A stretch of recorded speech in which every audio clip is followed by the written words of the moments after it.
Degree ഉള്ള ആൾക്കാർ ഒരുപാട് പേരുണ്ട്, പക്ഷെ കഴിവുള്ളവർ വളരെ കുറവാണ്. വിദ്യാഭ്യാസമുള്ളവർ ഒത്തിരി പേരുണ്ട്, പക്ഷെ അവരിൽ പല ആൾക്കാർക്കും തൊഴിലില്ല. വിവരമുള്ളവർ ഒരുപാട് പേരുണ്ട്, പക്ഷെ അവർക്ക് വിസ്ഡമില്ല. ഇതൊരു സോഷ്യൽ ക്രൈസിസ് ആയിരിക്കും. വിദ്യാഭ്യാസ രംഗത്തെ പരിഷ്കാരം എന്ന് പറയുന്നത് ഒരു പോളിസി ചേഞ്ച് മാത്രമല്ല, അതൊരു ആറ്റിറ്റ്യൂഡിന്റെ ഇഷ്യൂ അതിനകത്ത് തുടങ്ങിയിട്ട് ഒരു മനോഭാവ മാറ്റം ഉണ്ടാവണം. വിദ്യാർത്ഥികൾക്ക് ചോദ്യം ചോദിക്കാൻ പറ്റണം. മാതാപിതാക്കൾ മാർക്കിന് പുറത്തുള്ള വാല്യൂസ് കൂടെ മനസ്സിലാക്കാൻ പറ്റണം. അതായത് മാർക്കല്ല ജീവിതത്തിന്റെ അളവുകോലുകൾ, പഠിച്ചിട്ട് മാർക്ക് വാങ്ങിച്ചാൽ മാത്രം ജീവിതം നേടുകയില്ല എന്നവർക്ക് മനസ്സിലാകണം.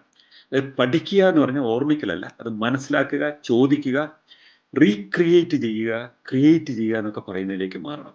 അതായത് പുസ്തകങ്ങൾ പോരാ, പുസ്തകങ്ങൾ അറിവ് നൽകും.